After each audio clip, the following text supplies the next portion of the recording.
Informasi yang menarik langsung aja dicek di Instagram FF Esport ID. Nah, langsung saja kita bakalan masuk ke game kedua untuk round map Purgatory, oh baby. Yes, round kedua Purgatory. It's coming right at you. Dan kita lihat untuk flying pad pesawat dari arah Crossroad menuju ke arah dari campsite yang dimana sudah ada tim boom juga yang sudah mengisi lebih dulu, dimana dari Mod House sendiri sudah diisi oleh tim EVOS Esport. Ya, masih sejauh ini belum ada perubahan-perubahan dari drop point ya. Betul. Untuk dari setiap mapnya ya, mau itu Bermuda masih sama, dari Purgatory-nya juga masih sama. Kali ini Brasilia dihuni juga sama anak-anak dari Boss Nightmare dan juga Island of God. Ya, ini memang kalau dari drop pointnya Boss Nightmare dan juga Island of God emang IOG dia ngambil ke area dari Brazil 13. Ya. Yang dimana juga Boss Nightmare ketika mereka bertemu dengan tim RRQ, mereka bakal coba menggeser untuk berganti drop point. Dan sekarang karena RRQ tidak main, makanya Boss Nightmare bisa memaksimalkan Brasilia 7. Itu dia. Tapi kalau misalnya kita ngomongin soal dari anak-anak, misalkan anak-anak Island of God, anak-anak EVOS juga, dari pot C ini, poin-poinnya untuk grupnya itu benar-benar sikut menyikut. Sikut menyikut. Ya, bahkan dua tim teratas, 2 poin teratas aja, itu emang benar-benar poinnya sama. Iya, itu dia. Makanya ya ini sempat tadi dibahas juga sama analis kita dari Bang Yes. Abi Tumbuhan Malas. Memang dari posisi poin dari grup A-nya sendiri memang kalau dari posisi pertama sampai posisi ke bawah ya, di mana Bigetron ada di peringkat ke-6 untuk grup kecil, nah itu Yes. hanya cuma terpaut 17 poin. Kalau misalkan Bigetron bisa dapetin 20 poin malam hari ini, mungkin masih bisa mendapatkan posisi ketiga atau posisi kedua. Ada perubahan poin yang memang bisa jadi turn back point juga buat Bigetron bisa up untuk di matchday kelima. Oke, jadi untuk emang karena ini kita juga masih matchday kelima, perjalanan dari Free Fire Master League untuk season ketiga ini masih lumayan panjang. Harusnya masih terbuka banget buat tim-tim yang bermain sekarang untuk saling menyalip poin, menabung poin sampai akhirnya nanti mereka benar-benar bisa dapetin golden ticketnya. Nah itu dia golden ticket menuju Free Fire Indonesian Master ya kan. Aduh. Nggak sabar ya kan, tim siapa yang bakalan bisa lolos untuk mengamankan satu slotnya untuk di FFVM. Tapi kita bakal langsung lihat aja untuk POV dari tim EVOS, di mana di round pertama ada EVOS Abu yang menjadi player of the match untuk match pertama dengan 4 poin kill. Wow, inilah dia untuk para fans ya dari Abu ya. Betul. Udah comeback langsung dikasih untuk ronde pertamanya jebret 4 kill. 4 kill memang ya. Mas Abu benar-benar dinanti-nantikan oleh Survivor tentunya, dimana kayak banyak banget yang nanyain Mas Abu kemana nih? Mas Abu kemana nih gitu ya kan? Dan akhirnya Mbak Baby yang main. Nah, Oh beda. beda. Tapi kita bakal lihat untuk POV dari tim SES, di mana udah langsung ditembakin mobil atau kalengnya SES yang ditembakin oleh dari tim Bigetron Beat, di mana Nocten dan juga Jojo bakal langsung coba untuk bertahan di satu belakang pohon yang bisa dimanfaatkan, di mana Anca sudah mengaktifkan satu krononya. Tapi dari dua pemain tersisa dari SES sudah langsung ke arah kanan dari Bigetron. Itu dia, walaupun kali ini Anca benar-benar respect banget. Dia tahu kalau misalkan ada mobil di arah depan, dia memutuskan untuk coba tengok ke belakang dan benar aja dia akhirnya berhasil untuk nge-spot dari arahnya Bara dan juga Thanos. Iya, ini adalah new player untuk tim SES Mizu, di mana Thanos bakal langsung memakai inhalernya. Sudah bakal langsung coba back off lagi, mencoba untuk melakukan rapat ke arah teman-temannya di sana. Coba untuk berjaga. Ada satu vektor, ternyata Yangot dengan double barrelnya berhasil menumbangkan Bara dan juga Thanos. Dan dua pemain tersisa dari SES bakal coba untuk melakukan distraksi, di mana Anca udah tersisa 12 health point-nya. Oke, yang mana kalau misalnya kita lihat kali ini dari minimapnya ada Notden juga yang gue rasa kayaknya memutuskan untuk pergi terlebih dahulu karena menyisakan seorang Jojo aja kali ini sendirian. Gue rasa emang keputusan yang cukup baik sih pasti. Iya, dan udah terkena headshot oleh Regar ternyata, dan Kojak berhasil menambahkan poin kembali untuk tim Bigetron. Ini bagus banget sih. Ketika memang 3 pemain dari SES udah nggak bisa selamat, makanya Notden disuruh untuk melakukan back off. Itu dia. Sebenarnya sih dengan adanya poin yang sekarang ya, yang jelas memang sudah benar-benar berubah lagi. Benar-benar di antara placement dan juga kill poinnya itu sendiri kayak lebih balance. Jadi Lebih balance. kalau misalkan kayak lagi tim fight, ada satu yang bisa running untuk bisa selamatin placement point, menurut gue benar-benar totally oke banget sih. Tapi kali ini not Dan, harus celaka sepertinya. Iya, harus celaka dan enggak beruntung untuk Notden, dan akhirnya Sesmizu langsung dihabisi oleh tim Island of God dan harus puas di posisi ke-12. Ya, satu pemain yang tersisa memasuki ke arah wilayah Brasilia. Brasilia, siapa yang tidak tahu di Free Fire, Brasilia itu salah satu wilayah terbarbar kayaknya ya. Wilayah terbarbar, terfavorit gitu ya kan. Kalau setiap kali main ranked pastinya Brasilia sudah dipenuhi oleh pemain-pemain yang sudah memilih drop pointnya di arah Brasilia. Dan Island of God memang belum berpindah sama sekali karena memang banyak banget ya kan rumah-rumah Brasilia yang bisa dimanfaatkan, dan ini juga termasuk tempat yang menurut gua high looting juga. Makanya dari Island of God mencoba untuk bertahan karena juga beberapa momen di minggu-minggu kemarin itu Island of God dengan dia berada di satu rumah ini, Bion yang menjadi satu pemain di atas atap ini bisa mendapatkan vision yang cukup baik.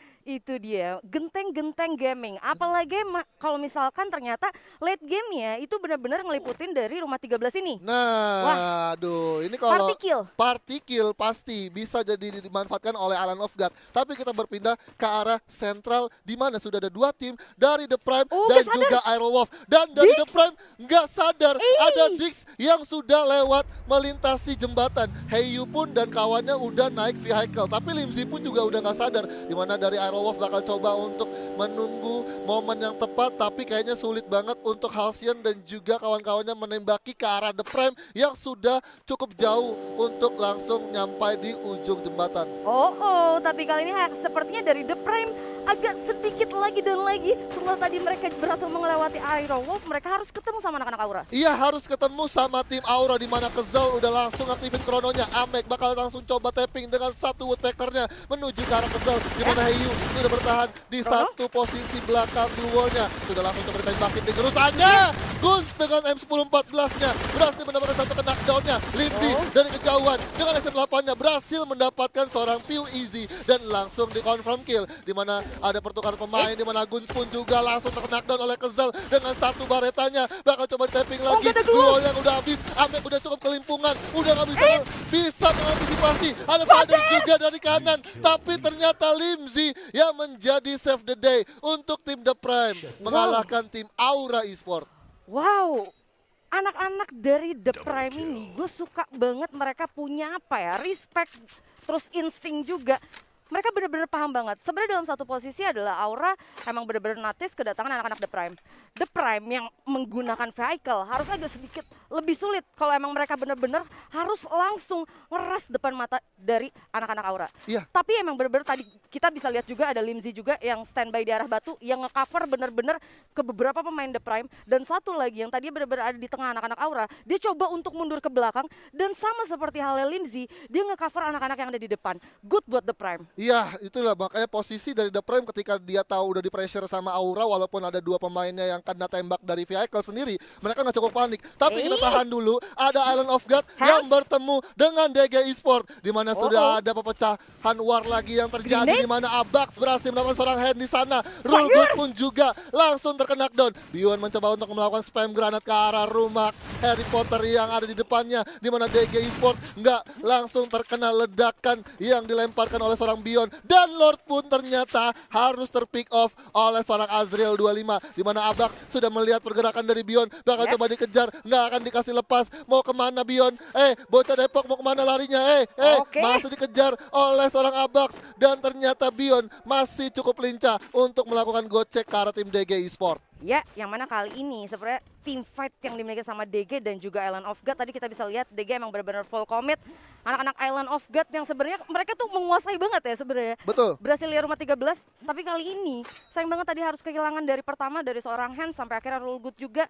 Dan Lord sebenarnya udah coba running bersama dengan Bion. Betul. Tapi harus masih ter-take down, dan Bion pun gue rasa sebenarnya masih ketahuan juga sama anak-anak DG, tapi DG-nya sendiri memutuskan untuk nggak komit karena kalau misalnya kita lihat kali ini di mapnya Brasilia rame banget. Rame banget karena sudah ada Bigetron Beat juga yang sudah langsung mengisi rumah kayu yang ada di Brasilia, di dimana sudah ada juga terfokus dari vision seorang Kojak ke arah tim Rosugo, yang dimana Rosugo sendiri sekarang tidak diuntungkan dari segi zona karena harus berlari masuk ke zona selanjutnya untuk melewati tim dari Bigetron, tapi masih bisa ada satu opsi bisa melewati ke arah dari rumah labirin. Itu dia, bahkan kalau misalkan mau nyusurin pinggir-pinggir air-air juga masih bisa sebenarnya ya. Betul. Karena ada juga satu tim yang sebenarnya punya gameplay untuk menyusuri wilayah-wilayah air itu. Nah, Lupa tapi gue siapa ya.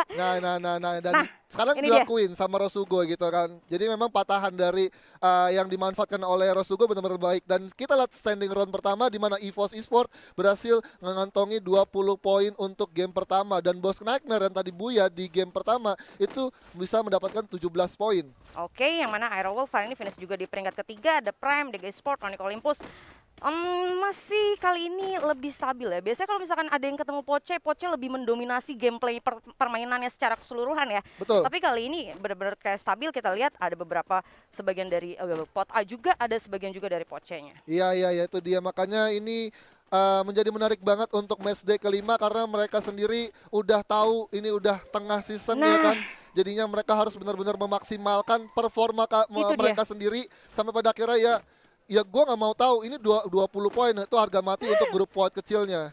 Itu dia pastinya ya, semua tuh punya keinginan yang sama untuk bisa berhasil mendapatkan 20 poin ya. Tapi kali ini ternyata walaupun Bion dilepas untuk mencari tempat perlindungan yang baru, seorang Azriel udah tahu di mana Bion. Udah bener-bener oke, Bion di sini. Udah tinggal bener-bener nyari titik poinnya untuk dapetin critical damage ke arah Bion. Betul, itu betul banget, dimana dari DG sendiri juga dia nggak mau langsung terburu-buru kalau misalkan di rumah kuning itu cuma satu orang. Bisa aja skenario adalah DG sendiri udah berpikir bahwa ya mungkin satu yang terlihat itu belum pasti itu satu orang gitu. Masih ada satu squad lagi yang mungkin udah lebih dulu nempatin posisi rumah kuning itu. Jadinya makanya dari DG sendiri masih coba untuk gimana caranya make sure untuk info-info selanjutnya ketika memang Brasilia ini menjadi satu tempat yang dipilih untuk zona selanjutnya. Oke, tapi kali ini sepertinya udah ada yang masuk juga ke arah rumah 13. Ada dari anak-anak Aerowolf juga, yang mana kayaknya DG yang sebenarnya lagi nge-spot ke Bigetron. Ada satu ancaman juga dari belakang, dari anak-anak Aerowolf. Iya, ada satu ancaman juga dari Serigala, dari Aerowolf. Ini juga harus bisa jadi satu aware juga buat tim dari DG, dari mana juga ada bos juga yang udah langsung menghantui ataupun menghujani peluru dari Brazil 13 atau Brazil 7, di mana dari Boom sendiri juga udah langsung membackstep. Bion langsung memegang satu launchernya, berhasil memakan korban, dan tapi akhirnya Azriel bisa antisipasi seorang Bion. Ya, yang mana sebenarnya posisi anak-anak DG itu bisa gue bilang enak banget. Mereka dapat vision dari Bigetron juga, mereka dapat vision juga dari anak-anak bos, dan juga bahkan dari satu player Island of God. Tapi sepertinya bakal ada team fight lagi antara Bigetron dan juga EVOS. Iya, ada Bigetron dan juga EVOS, di mana ada sang macan dan juga satu robot Rengar menjadi sendiri, dan akhirnya EVOS pun dengan cepat menyelesaikan fight-nya dengan Bigetron beat. Yo, EVOS Roar yang lagi nonton, mana suaranya? Langsung di spam komen kalau misalkan ternyata ini tim andalan kalian ternyata finally berhasil untuk comeback. Sekarang kali ini match kedua mereka udah ngantongin 4 kill point. Iya, EVOS Roar, EVOS ya kan? Ya, jadi buat kalian Survivor pokoknya tetap dukung tim-tim kesayangan kalian, dan ini bakalan menjadi menarik di mana Sam13 dengan satu karnya berhasil langsung knockdown seorang Jafra dengan cukup baik, di mana Boom sendiri pun sudah masuk ke area Brazil 7, di mana dari DG sendiri sudah kena ke backstab oleh EVOS, kayaknya gak bakal ketahuan.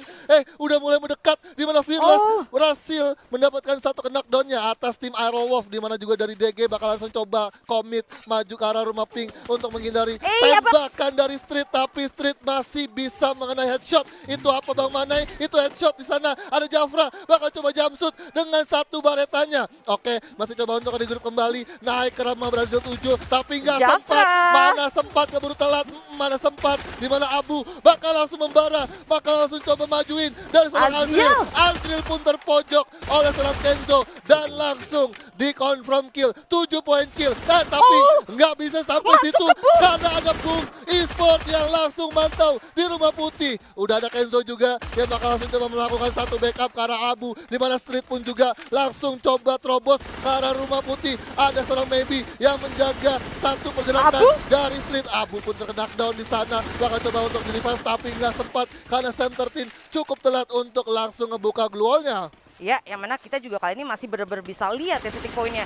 Benar-benar team fight jarak dekat. Dan kali ini Boom masih nggak mau untuk keluar dari obstacle-nya. Oke, finally kali ini Boom Esports udah coba untuk turun. Yes, EVOS dan juga Boom sudah mulai turun, tapi udah ada dari EVOS, EVOS ke Nightmare. Nightmare yang dari kejauhan sudah langsung menghujani peluru. Ada Mang juga yang kelimpungan untuk ada di beberapa gluol yang dipasang. Dan akhirnya Kenzo 5 poin kill berhasil untuk dikantongi. Street pun berhasil untuk di revive dan akhirnya 10 poin kill sudah langsung diamankan.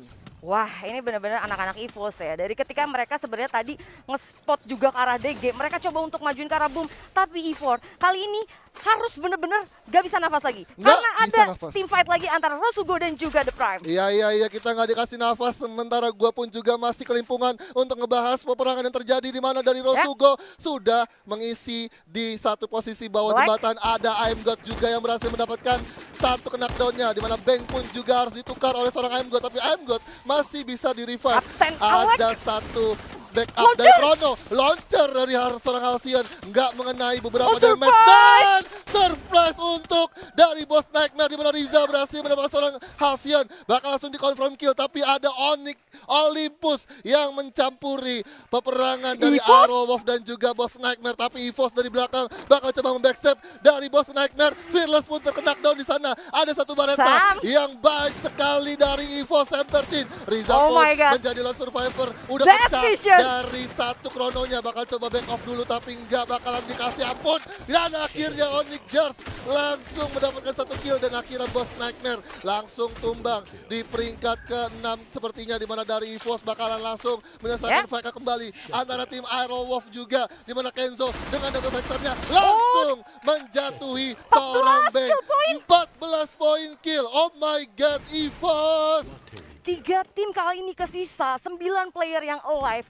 Dan EVOS kali ini bener-bener comeback-nya udah bisa gue rasa banget. Dengan 14 kill point dan di peringkat ketiga, walaupun kali ini anak-anak The Prime juga udah ngamanin dari segi batu dan mereka juga punya vision ke arah anak-anak Onyx. Ya, udah punya vision ke arah dari anak-anak lain, di mana Sam 13 dengan Baretanya memakan korban kembali. 3 tim tersisa dengan 8 orang yang masih hidup, di mana Limzi bakal langsung coba firing ke arah tim Onyx Olympus. Onyx Olympus masih bisa memanfaatkan grounding patahannya untuk bisa menyelamatkan placementnya. Tayo pun sudah berlindung di satu batu besar, di mana ternyata zonanya mendukung ke arah Onyx Olympus. Limzi udah terpantau oleh satu SPD-nya untuk langsung coba di-tapping, di mana Limzi masih coba ngegocek. Ada Dix juga yang udah mengaktifkan krononya, langsung terobos ke arah bawah.